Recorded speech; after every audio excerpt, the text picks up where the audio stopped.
Hello, and welcome to the Center for Lunar Science and Exploration Hangouts. Each month, we try to bring you a taste of what's new and exciting in the field of lunar science and minor body exploration.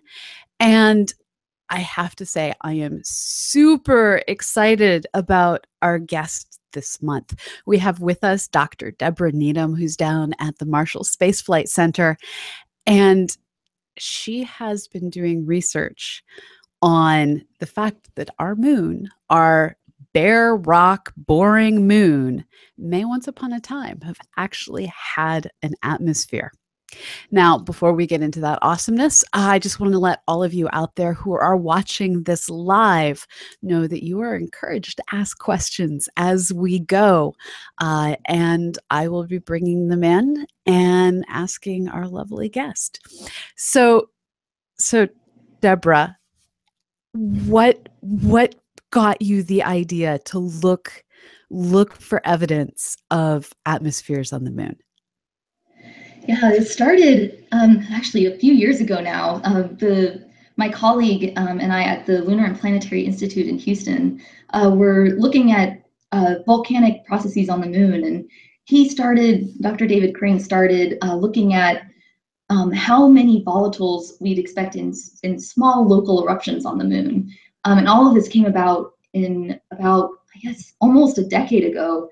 Some lab scientists up in the northeast of America looked at some of the samples that we brought back from the moon, and they found a lot more volatiles in these little glass beads that the astronauts picked up from the surface of the moon and brought back to Earth. And they found so many more like water and that kind of like volatile material that boils off as soon as lava hits the surface of the moon. It boiled off, and they found trace evidence of these gases. And it changed our way of understanding of what the moon was like. And this was a decade ago. And so just a few years ago, my colleague and I started these calculations trying to see how much these little small traces of these gases in these tiny little glass beads, what would that translate to when you looked at the entire moon as a whole and saw all of the lava that, so when you look up at the moon, all the dark spots on the moon, it's all lava, ancient lava. And so we wanted to know how much gas was released when all that lava was in place. And that's what brought us to these calculations, and we were really surprised at how So let's try and unpack all these ideas. And I want to pause and say hi to everyone out in our audience. I see that we have Noel, Daniel, Gordon have all said hi, and anyone else who wants to say hi, welcome. So volatiles, these are, like you said, gases, water, things that when exposed to the vacuum of space go poof, which means that to get them trapped in glass beads that were formed in the volcanic eruption, they had to be in the stuff that formed the glass beads during the eruption. Now, when did these eruptions occur? They started probably pretty close to the beginning of the moon, so like 3.5 to 4 billion years ago, towards the beginning of the solar system. And then they persisted till maybe about 1 billion years ago, we think, on the moon. So this means that early life, had it had eyeballs, which it didn't, would have been able to look up and see volcanoes going off on the moon. Absolutely. Absolutely, yeah. And what's kind of amazing is, so we have the volcanoes going off, they're emitting stuff. And it's not just the lava that formed all of that black mare area that we see that makes the old man on the moon, the rabbit on the moon. What else came out in addition to that lava? So that's we think that there was some gas that came out. So when you think of a lava eruption or a volcanic eruption on Earth, you think of these plumes of material, ash and dust and rock and gas that come out and forms these really big plumes on Earth. And we think the same thing happened on the moon. So you used the word atmosphere, and atmosphere implies that it wasn't just gas directly above the volcano that was coming out in a jet. Um, what actually happened, and how long did this atmosphere get to stay for? So it's a balance. It's kind of a seesaw.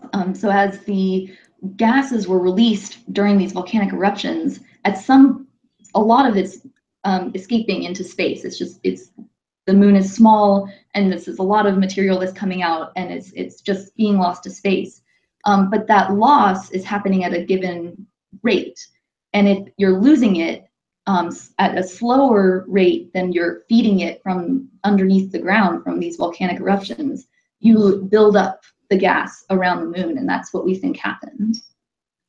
And this is kind of awesome because this gets back to the fact that science on different worlds all works exactly the same, because this is in line with how we think the ancient Mars atmosphere used to be, and somewhat in line with how we look at our own Earth perhaps having a different atmosphere in the past. Now, with the moon, just how thick was the atmosphere ever able to get? Have you guys been able to make any calculations of that?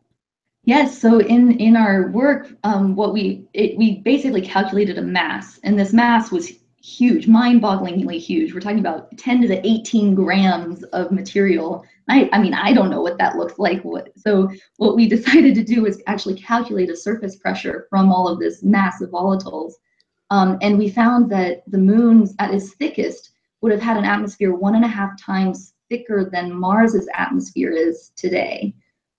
Or about 1% of what Earth's atmosphere is today. So it would have been a lot thinner than Earth's, but a lot more than what the moon has now. So 10 to the 18 grams. Yeah. That's 10 to the 15 kilograms, which Right. means that this is essentially the mass of a very small asteroid in stuff coming out of volcanoes.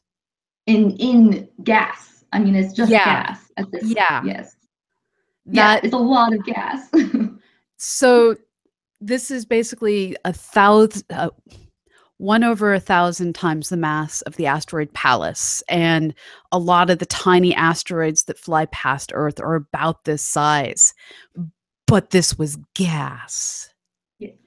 Now, And spread out over a big area, but yes. but still. Now, Yes. can you put that into kilopascals of what the pressure might have been, or atmospheres of what the pressure might have been? Yeah, it would have been so about 1%, so 0.01 atmospheres. Or about 1,000 pascals, so 1 kilopascal. So I'm trying to think of if what is the atmosphere on Pluto? Oh, that's a good question. I'd have to Google it. Yes, that's what I'm doing. So this is the glory of doing things on a computer. We can look these things up, but it's kind of so this is not so the pressure on Pluto is 1 pascal. Okay, so it would be a lot less. Yeah, A lot but less. but still But we can see a fuzzy, you know, glow around Pluto when we look at it. So it would have been a lot more clear, the atmosphere. We would have been able to see the atmosphere around the moon pretty clearly. And it would have made the crescent moon look particularly weird, because the side where you have the terminator, you wouldn't have had the sunrise effect that you have on the side that goes moon stars. Right. Well, and I mean, the surface would have been kind of glowing red. If it's the same side that's facing us now, all of that black material, if there was any cracks in the lava, you would have seen glowing cracks, where the molten lava would have been briefly exposed to the atmosphere, the thin atmosphere. Now, with all of the mare, the black old man in the moon, the rabbit on the moon, that wasn't all deposited all at once. That was a myriad of volcanoes over a couple billion years. That's right. That's right. So where do we have any sense of where the last volcanism on the moon was? Absolutely. So we think, based on how densely cratered different areas are, if you're less densely cratered, we think that that's a younger surface because it just hasn't been exposed to impacts for as long as heavily cratered terrains. And those tend to be, so I'm trying to think, if you look at the moon, there's the really, really big black part where lots of Mare is, and at the top of that, that in kind of in the middle, but towards the top of it, that's where it's youngest. It's kind of hard to explain without a picture. Like I usually point at it. I have a picture on my wall. Yeah, but it's basically in the middle on the near side, just to the left of the middle. That's cool. And all of you out there watching, you can open up in a different window. Keep watching this. Yeah, keep watching. Cosmoquest.org/moonmappers or just /moon. Cosmoquest.org/moon. You can actually go and mark craters to help us train algorithms and do interesting science that will help us better understand. Well, the volcanoes have already been solved, but we're looking to solve several Yeah. other age dating problems. So those of you out there can be part of doing science like this. Now, we do have questions coming in from our audience. Noel Rupenthal asks, where would this gas be now? Is it interacting with the interstellar media? Maybe that's a very good question. So once it escapes from the moon, so some of it escaped from the moon and some of it collapsed onto the moon. So there are two different places where it went. But yeah, I mean, if it escaped to space, it's out there still somewhere in the interstellar medium for sure. And then some of it we think collapsed onto the moon, kind of precipitated out, and over time made its way to the poles. And one of the big discoveries recently in the last 20 years has been that there are polar deposits where we think there might be ice and water that we might be able to mine and use for human exploration in the solar system and on the moon. So we're trying to figure out where that material came from, and this is maybe a source for it. So we're kind of excited about that. And where did the water come from is always such an amazing question to ask for all of the worlds, because here on Earth, we're not even entirely sure where our water came from. That's And right. and trying to figure it out for the moon also helps us figure it out for here. So it's that Earth moon connection all over again. Absolutely. Now, I see that we have a lot of comments, but no more questions. So I'm going to say hi to some more people who've joined us. Hi, Paul. Hi, Nancy. There's a question coming in from R. Juan. If we could repressurize the moon to comfortable levels, how long would it take to dissipate? Oh, that's an excellent question. So right now, the escape rate is very slow because the really very low density of material that's in the atmosphere and the exosphere around the moon. So those little particles don't really hit each other very often, and that's what kind of excites them to leave. So when you hit each other, they leave. But as you add more material, that escape rate increases. So the more material you add, the more you leave. The more that leaves, the more that you lose. But for now, we lose about 1 to 10 grams per second. So that's about how fast we lose things on the moon right now. It's not very fast.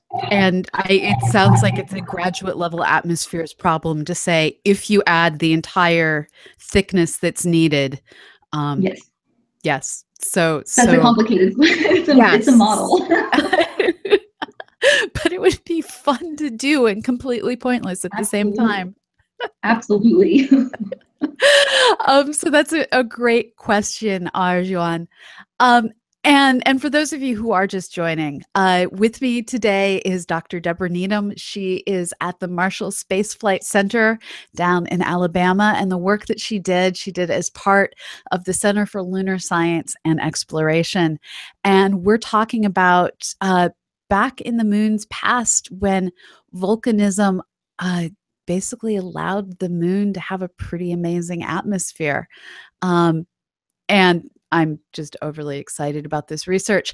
And hopefully you are too. And hopefully you will also click subscribe on our channel so that you'll be notified whenever we do these hangouts, and give us a thumbs up. It always helps out with things.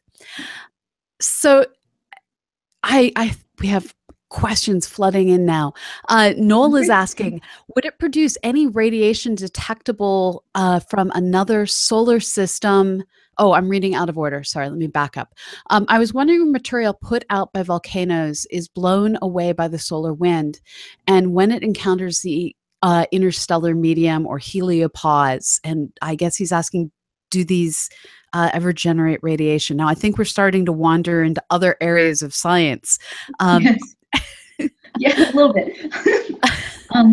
So yeah, I mean, the gases that we detected coming out would not be radioactive, so there wouldn't be any radiation associated with the ones that we looked at.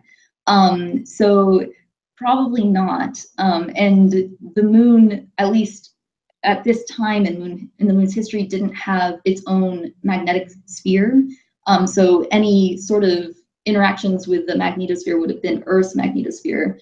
So it would have been very little interactions out there. Now, but with the moon, at the time that it was having volcanism, did it also have a magnetic field since it still had that liquid core? So we don't see any evidence of it in the samples that we brought back. There are some parts of the moon that have a very, very weak magnetic field. And so we do think that the moon, way back in its history, did have a magnetic field at some point, but it was always very weak. So we don't think that, but the volcanics don't really have a strong magnetic signature associated with them. Now, would this, to follow up on a question being asked by Arjuan, would the atmosphere have been enough that we would have seen any sort of weather, even if it was just like a simple circulatory pattern or something? Yeah, that's a great question. When we look to Mars to kind of gauge this answer to this question, because Mars's atmosphere is about the same density, just a little less dense as what the moon's would have been. And when you look on Mars, you see certainly dust storms and dust being moved around the surface, and sand dunes forming and things like that. It's possible that the moon at this time would have also had wind. And maybe blown dust around. Unfortunately, none of that would be preserved on the surface today because it's been stripped away for so long. But it's fun to think about what it could have been like. And at that point in time, the moon was, I think, much closer to Earth and had a different period than it has today. That's right. It's 3 times closer to the Earth, so it would have appeared a little bit bigger in our sky, for sure. Yep. And that is another thing that's just amazing to think about. So Nancy Graziano is asking, as a lunar scientist, what are your thoughts about return missions to the moon, and how do you foresee our doing so helping your research? What if you had infinite budget, what samples do you want? Oh my goodness, all of the samples. Yes, I want to bring them all back. Yes, I'm very, very excited about the potential for going back to the lunar surface. I would love to go myself and take a look at the rocks that we see there. There are a lot of questions that we still have about the origin of the moon, what the environment of the early Earth, or well, the early solar system was like, especially in our neighborhood, because what affected the moon was probably also affecting the Earth at the same time. So yeah, absolutely. I mean, there are so many. For example, I would love to go to these huge lava channels that we see on the surface of the moon, and see how they formed, because volcanic eruptions on the moon were so much bigger than what we see on Earth today. It's mind-blowing how much bigger everything was on the moon, even though it's a smaller body. But isn't that why it's so much bigger? Because being smaller, it has less gravity, which lets things get bigger before they collapse. Maybe, and it's part of it. The other thing is that Earth is weird. Earth is a very unique planet. Every time we look at Earth and then we look beyond on other planets, we see how special we are. And on Earth, we have what we call plate tectonics. So that upper crust of the moon is broken apart and moves around and bumps into each other. That's how we get volcanoes and earthquakes and things like that. And On the you moon, misspoke. It's the upper crust of the Earth that is doing that. oh, I'm sorry. Yes, I'm sorry if I said moon. My mind is on the moon. But Yeah, yes, no. I Earth. make mistakes like that all the time. Thank you for correcting me. But on the moon, it's different. There was only one plate. It's called a stagnant lid, but the whole crust of the moon is one piece. So when you kind of build up a little bit more pressure underneath that crust, and when you have a release of that pressure, a lot of lava comes out because it's really highly pressurized. So that's another reason why it's really big volcanic eruptions on the moon. Now, thinking comparatively, isn't that similar to how do we think Venus has functioned? That's right. That's right. Yep, absolutely. A stagnant lid, and then lots and lots of volcanism on Venus, and maybe even still happening today, which I think is fascinating. Its atmosphere is the opposite of the moon's, unfortunately. Yes, So absolutely. It's going somewhere, but it's being fed, I think, from below. yeah, and Yeah. it's a little bit more deadly.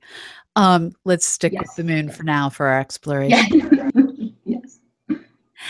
Now, it sounds like the best places to go looking for the kinds of things that you're interested in are in the polar regions, but unless you're uniquely placed, the best place for solar panels is more on the equator. What different kinds of samples can you get in different places? Absolutely. So the volcanic material is mostly mostly on the near side and mostly near the equator, pretty much. So for volcanic materials, you might want to go to the near side. But the near side has a really weird composition. It kind of lights up like a beacon when you look at potassium and phosphorus and things called rare earth elements, some kind of really heavy elements kind of things. But when you go to other parts of the moon, it doesn't have that same signature. So all of the samples that we have that were collected by astronauts on the ground and return missions came from that near side weird composition material. So we really want to go to the far side and pick up some rocks from way far away from that weird composition a feature. But it's hard to get to the far side because we can't talk to each other. So we need communication satellites around the moon so we can talk to the far side. And we're working on it. We are working on it. And Absolutely. and we've completely figured out with Mars how to use orbiting satellites as communication satellites with the rovers. So we have the potential to do this. MRO, LRO, basically identical spacecrafts orbiting different objects. So the ability. Yeah, we're pros at deep space communication now. We should definitely be able to do this around the moon. So we are getting asked, is the other side a different composition? And it sounds like we haven't picked up rocks, and so we're relying on reflected light. Does the reflected light seem to indicate a slightly different mineralogy? Yes, a very different. Everything's different about the far side of the moon. It's got a thicker crust, and it's all the bright white material that we see on the near side in little patches. That's almost the entire far side. So the highest elevations are on the far side, and things like that. So definitely a different terrain to go explore over there. Now, I don't know if you can answer this, but we have someone asking if right after the moon was a molten lump, if it had a much thicker atmosphere. Now, the samples that we got don't date back that far in time, do they? No, they don't. So but it's a really good question and something that people in the field have definitely been looking at. Uh, we do think that it's possible that there was a much thicker atmosphere right after the moon formed. When the We whole don't know surface how long it was lasted. outgassing, basically. Right, exactly. We think the upper, at least 500 kilometers of the moon was completely molten, and it's kind of hard to wrap your brain around, at least for me. But yeah, the moon was molten for a great thickness of that outer material. It was all molten. So yes, that would have been degassing like crazy. So we've gone through these different phases to try and sum up this story where molten moon formed through giant splash of Mars-sized object hitting smaller-sized proto-Earth. Molten moony thing outgassed the top 500 kilometers, and we can tell nothing about that story because we have no rocks that had trapped gases inside of them. Kind of, but we do see the remnants of what was left behind. So that's what we have been studying for the last, 50 years since we started bringing samples back. So we do see the remnants from that, and we can kind of start piecing back together the story. And then we had volcanoes going off, and the gases from the volcanoes actually got trapped in glass beads that formed during the volcanic eruptions. And these are what you went looking for and discovered. So we didn't discover it, but you discovered the model to make our own discovery. Yes. So we calculated the thickness of the atmosphere, and that was the first time that calculation had been made. Yeah. And so there continued to be volcanism until about 1 billion years ago. And then the atmosphere just drifted away with the last few remnants still being there and going away a gram a day. So maybe the atmosphere was thickest when the volcanic activity was at its peak, and that happened 3.5 billion years ago. Okay. And then as the volcanic activity kind of waned and lessened in intensity, the atmosphere would have gone away pretty soon after that. So it probably didn't last quite as long as 1 billion years ago, but probably closer to 3.3 billion years ago. We're talking about a thing that happened a long time ago, but it still changes the way we think about the moon. And looking up at it, knowing that it was once a much more dynamic place, it's exciting. It's fun. It really, truly is. And it's clear that you're super passionate about what you're doing. And that's kind of everyone's dream, to get to do things that makes them giddy to talk about. And it's been a real pleasure having you on. Now, you've done all these amazing things, and you're going to keep doing all these amazing things. What one takeaway would you ask the people listening to this to remember as we close out this hangout? Absolutely. Yeah. And like I said, the moon was a dynamic place, and there are still things, so many questions that we have that we can go and answer on the moon that have implications not only for how the moon formed, but how our solar system formed, how life started on Earth. The moon preserves a part of our history that the Earth has just erased over time. And so we have a lot left to learn about this early solar system and where we came from. And the moon is the place to do it. It sounds awesome. Now, I told you that was going to be your last question, but I lied. Given the chance to go to the moon, would you go to the moon? Absolutely. Sign me up. I'd go in a heartbeat. Absolutely. That's awesome. And we're getting a comment from our audience that they love the solar corona behind you. Did you happen to take that photo? We did. My husband and I, during the eclipse, we went up just east of Nashville, and that's actually Earthshine. We stretched it to crazy. It's in the shadow, but we got Earthshine in our photo, and it's really, what a spectacular experience. If you ever have a chance to go see a solar eclipse, 100% totality go, because wow, it changed. It was amazing. That is awesome. And I know several of the people who are watching actually saw totality from Carbondale. So perfect. Well, yeah, awesome. I already have plans for 2024, so let's go. that sounds great. I think I'm signed up to be in Carbondale already. So this has been absolutely awesome, Deborah, and thank you so much for coming on this evening. And all of you out in the audience, thank you so much for tuning in and bringing these hard, complicated, awesome questions with you. Yes, thank you so much. And if you have forgotten or haven't heard, October 28th, it's a Saturday, is International Observe the Moon Night. Now, it's also probably the day that most of you are thinking Halloween things. Well, combine, take out a telescope, and have a haunted telescope and enjoy the sky and celebrate that we're one planet sharing one moon that once upon a time had volcanism and a really cool atmosphere. So thank you so much, Deborah. This has truly been a joy, and keep doing what you're doing because I love to read your papers. Thank you. Thank you so much. I will. And thank you all for joining. Thanks.